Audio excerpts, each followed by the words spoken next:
Welcome back, everybody, for another deep dive. We're going really microscopic this time. We're talking genomes and their evolution. Really exciting stuff. It's like you handed us this whole chapter, basically a genetic decoder ring, and said, all right, go unlock the secrets of life. Hmm. And wow, this chapter, it really delivers. I mean, we're talking about massive amounts of data. We're talking about genes that can practically jump around. And even a creature, get this, with a genome that's basically a living fossil. Fascinating. I know.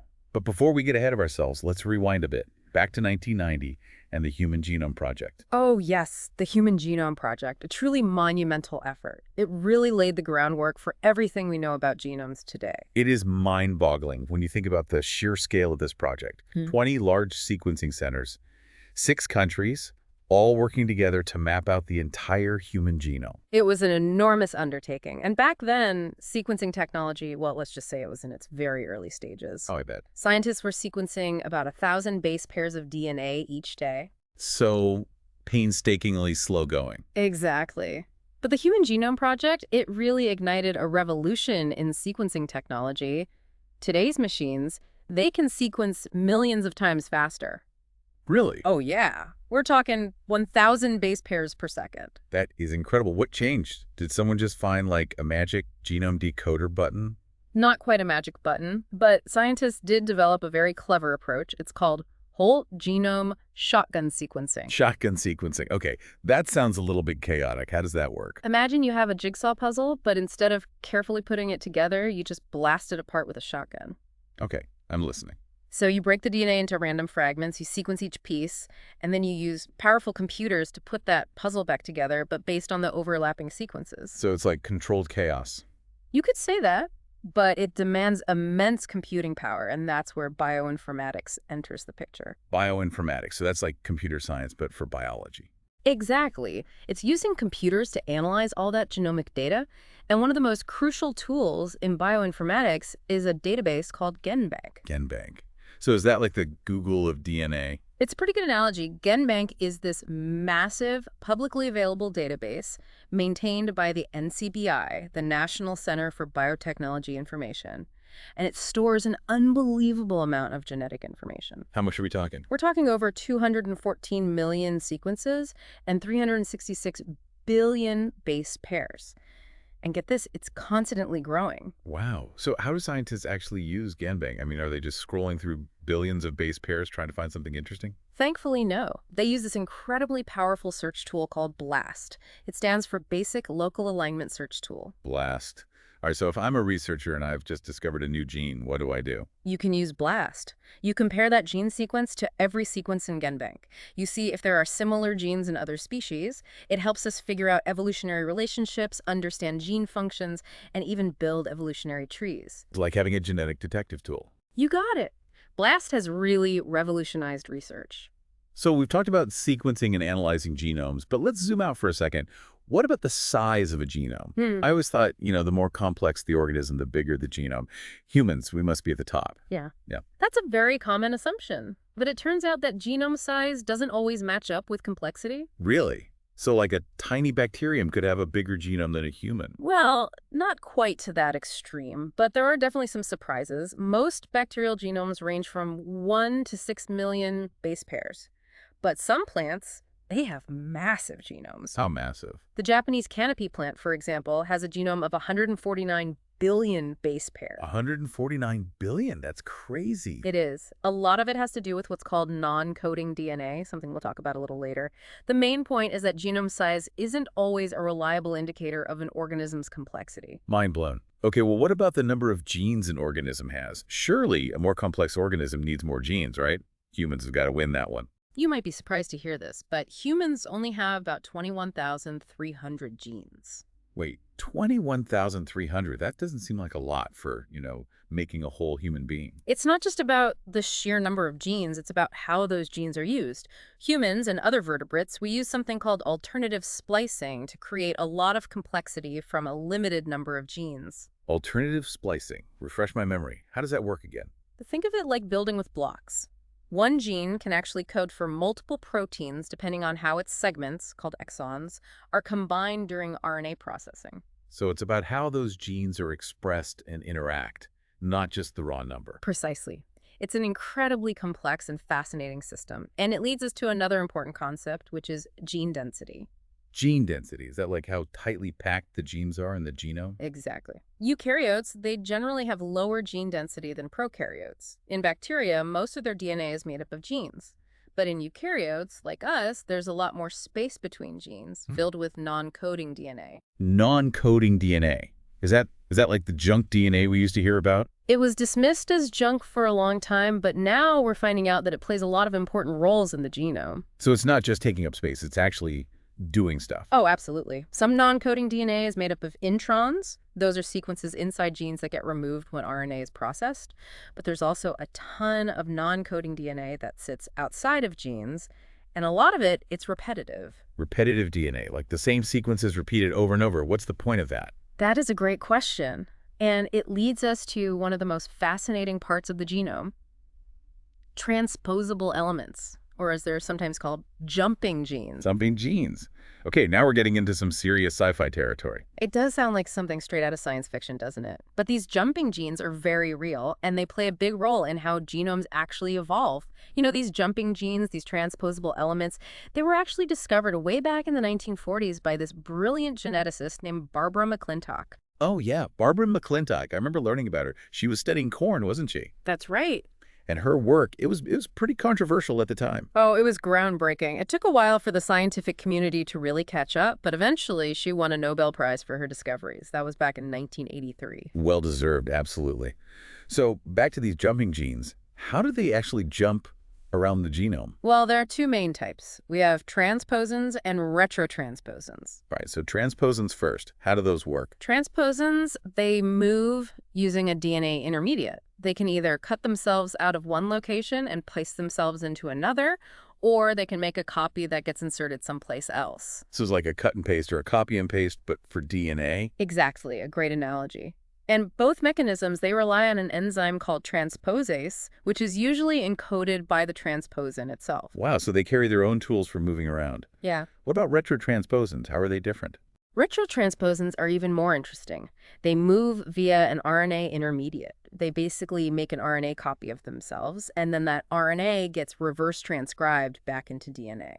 Hold on, reverse transcription, isn't that what retroviruses like HIV do? That's right. And it's actually thought that retroviruses might have evolved from retrotransposons, or maybe it was the other way around. We're not entirely sure. That is incredible. So these jumping genes, they're like these little genomic nomads. They travel around, reshaping the landscape. But what kind of impact do they have on the genome? Are they just causing havoc? They can definitely disrupt things, but they're not just agents of chaos. They actually play a role in genome evolution in some really fascinating ways. Okay, I'm intrigued. How so?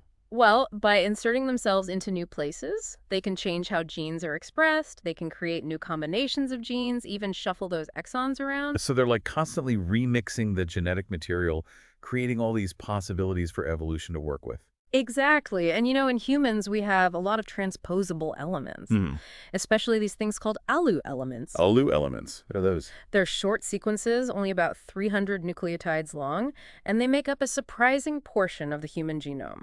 Around 10%. 10%. That's a lot of our DNA. What do they actually do? Well, they don't code for any proteins, but they can be transcribed into RNA. And that RNA might actually have a role in regulating gene expression. So even though they're not genes themselves, they can still influence how genes are expressed. Exactly. And there's another type of retrotransposon called line 1, or L1 for short, and that actually makes up an even larger portion of the human genome, about 17%.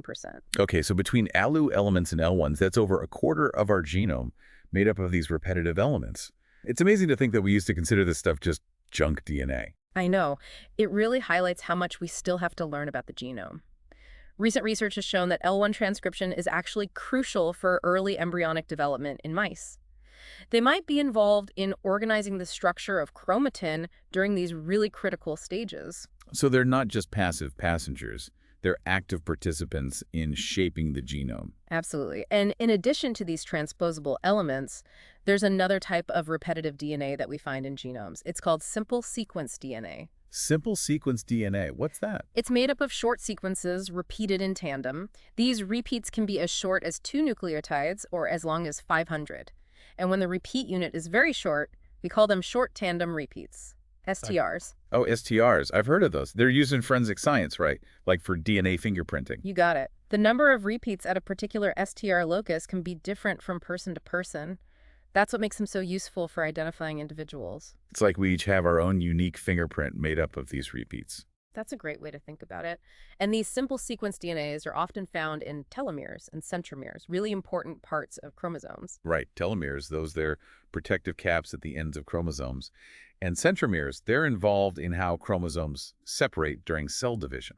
Exactly. So even though they might seem simple at first glance, these simple sequence DNAs, they play a really critical role in maintaining the integrity of our chromosomes. Okay, so we've talked a lot about the non-coding parts of the genome, those repetitive elements, and these simple sequence DNAs. But let's shift gears a bit. What about the protein coding genes? The genes that actually make proteins? Absolutely, we can't forget about those. They might only make up about 1.5% of the human genome, but they're obviously incredibly important. Only 1.5%. Yeah. That seems so tiny. What about all the other gene-related DNA, like the introns and the regulatory sequences? Well, if you include all of that, it bumps the total up to about 25% of the genome. Okay, that's a little bit better, but still a surprisingly small proportion. It is.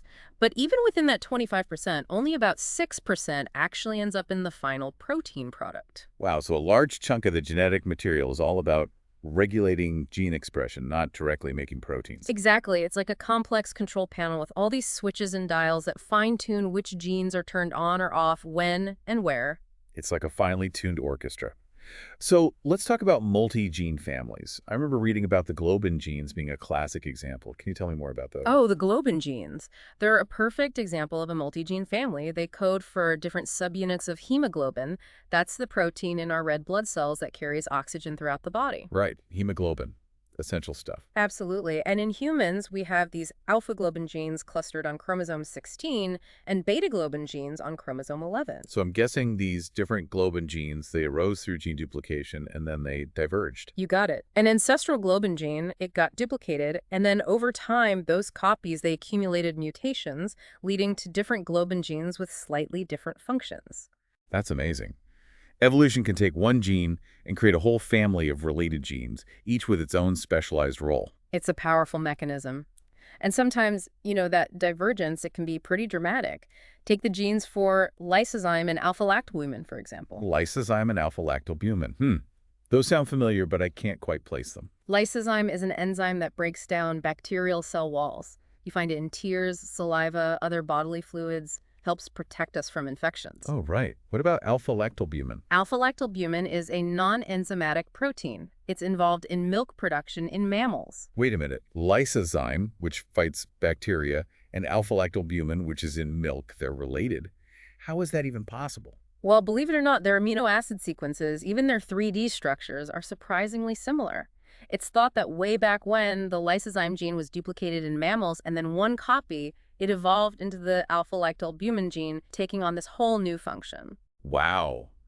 That's incredible. So evolution took a gene for an antibacterial enzyme and repurposed it to make a protein that's essential for nourishing offspring. Exactly. It just goes to show you the remarkable plasticity of the genome and how evolution can tinker with existing materials to create completely new functions. And speaking of tinkering, have you ever heard of exon shuffling? Exon shuffling. Vaguely, but refresh my memory. What is that exactly? Exon shuffling is another really cool mechanism of genome evolution.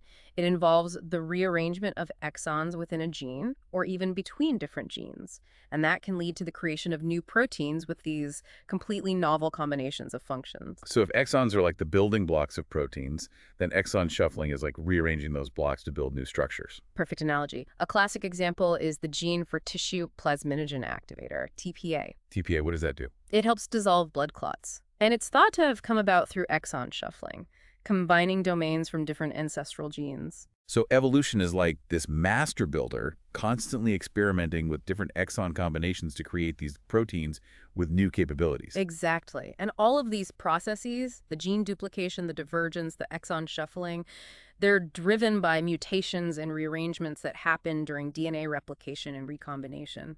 It's this combination of chance events and the pressures of natural selection, and that's what ultimately shapes the genome. It's like evolution is playing this huge game of genetic Lego, constantly building and rebuilding, creating creating these new and more complex structures over time. I love that analogy. And the more genomes we sequence and compare, the more we learn about the rules of this evolutionary game. This is all so fascinating. I'm really excited to dive into comparative genomics to see what we can learn by comparing genomes across different species. Well, that's exactly where we're headed next. Get ready to explore the evolutionary tree of life, all through the lens of genomics. Okay, so we've gone deep into the genome.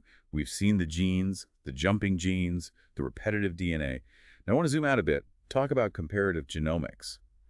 What can we learn by comparing genomes across different species?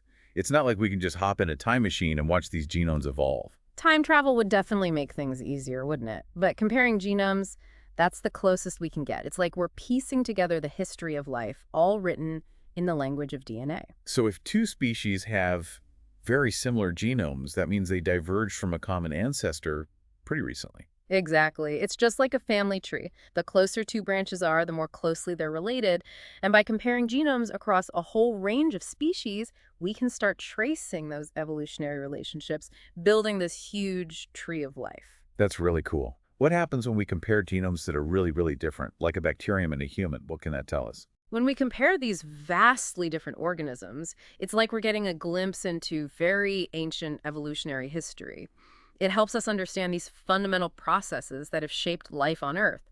For example, comparing gene sequences, that's how we confirmed the three-domain system of life: bacteria, archaea, and eukarya. Right. The idea that these three groups, they branched off from a common ancestor billions of years ago. So are those ancient genes completely different now? You might be surprised to hear that a lot of genes have been really well preserved throughout evolution. Some human genes can even function perfectly fine in yeast cells. Wow, human genes working in yeast. That's pretty wild. It really shows how connected all life on Earth is. Absolutely. It highlights those deep connections between all living things and the fundamental unity of life, at least at the molecular level. Okay, that's really profound. We've talked about comparing distantly related species, but what about species that are closer together on the tree of life? What can we learn from those comparisons? When we look at closely related species, we can start to zero in on specific genetic differences. Differences that might explain those unique traits that set them apart. One of the most fascinating comparisons is between humans and chimpanzees, our closest living relatives. I remember reading that our genomes are almost identical. How close are they exactly? It's remarkable, only about 1.2% different when it comes to single nucleotide changes. So over 98% identical. But even those tiny differences, they can make a big impact. What are some of the main differences between the human and chimp genomes? While there are differences in the number of ALU elements, those short repetitive sequences we talked about earlier, and there are some gene duplications that are unique to humans, including some that have been linked to human diseases. But one of the toughest challenges, it's pinpointing the exact genetic changes that explain our cognitive abilities and other unique traits. Yeah, I can imagine. It's like searching for a few tiny needles in this giant haystack of DNA. You got it. But scientists are making progress. They're focusing on genes that are evolving faster in humans than in other primates, for example. A lot of these genes, they're involved in brain development and function. Right, because our brains, that's really what sets us apart from other animals. Yeah. What about the FOXP2 gene? I remember reading about that. It's been linked to language development in humans, right? Yes, FOXP2, a very interesting gene. It encodes a transcription factor that's involved in vocalization. And not just in humans, but in lots of vertebrates. And I remember learning that mutations in FOXP2, they can cause serious speech and language problems. So is it fair to call it the language gene? Well, it's not that simple, unfortunately. Early studies, they suggested that FOXP2 was rapidly evolving in humans and that it might be the key to our language abilities. But then we discovered that Neanderthals and Denisovans, they also had the same FOXP2 variant as us. So it's not uniquely human then? Exactly, and more recent studies haven't found strong evidence that natural selection is acting on FOXP2 in humans. So while its role in language evolution is still up for debate, we definitely know that it's important for vocalization. Studies in mice have shown that disrupting FOXP2, it leads to brain abnormalities and problems with vocalization. So maybe not the language gene, but definitely a key player in how we communicate. Precisely. And language, it's such a complex trait shaped by so many genes and environmental factors. Unraveling all those secrets will keep scientists busy for a long time. We've been comparing genomes between species, but what about variations within a species, like among humans? How much variation is there within our own genome? That's another really exciting area of research. Even though humans are a relatively young species, evolutionarily speaking, we still have a surprising amount of genetic variation. Like what about those single nucleotide polymorphisms, SNPs? Yeah, SNPs are the most common type of genetic variation. They're single letter changes in the DNA sequence, and they happen about once every 100 to 300 base pairs in the human genome. But I'm guessing there are bigger changes too, right? Like insertions, deletions, duplications. You bet. And one of the biggest surprises in recent years has been how common copy number variants are. We call them CNVs. CNVs. Tell me more about those. They're basically segments of DNA that can be present in different numbers of copies in different people. So some people might have one copy of a particular gene, while others might have two or even more. So it's not just about those single letter changes.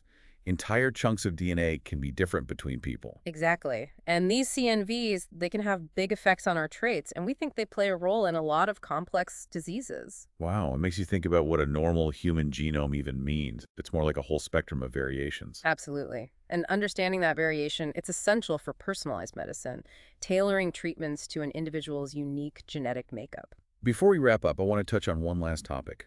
Evo-Devo, evolutionary developmental biology. Can you explain what that is and how it helps us understand the link between evolution and development? Evo-Devo, it's a really cool field that looks at how changes in development can lead to these evolutionary leaps forward.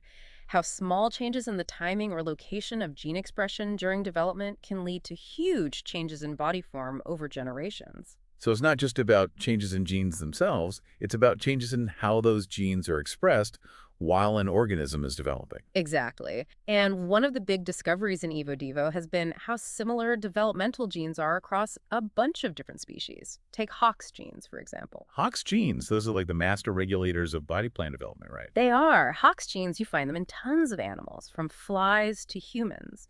And how they're arranged on chromosomes is surprisingly similar, even in species that split off from each other hundreds of millions of years ago. So Hox genes are like these ancient blueprints for building bodies.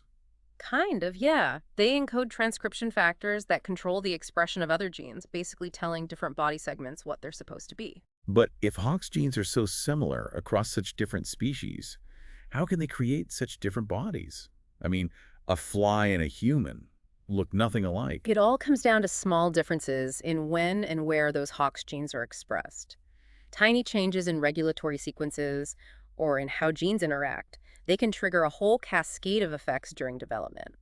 And that can lead to major evolutionary shifts in body plan over time. It's incredible how these ancient genes, these master regulators, are so well preserved, yet they can create this amazing diversity in the animal kingdom. It really shows you the power of evolution, how it can tinker and experiment with existing genetic tools, creating all these different life forms. This deep dive into genomes and evolution has been absolutely incredible. It feels like we've just started to scratch the surface of this vast and complex universe that's hidden inside our DNA. We really have only just begun to explore all the wonders of the genome. Every new discovery leads to more questions, pushing the limits of what we know. It's a humbling and awe-inspiring feel for sure. Well, thank you so much for guiding us on this amazing journey. The pleasure was all mine. I always enjoy sharing my passion for genomics. And to all our listeners, thank you for joining us on this deep dive. We hope you've learned something new and exciting about the incredible world of genomes and how evolution has shaped them.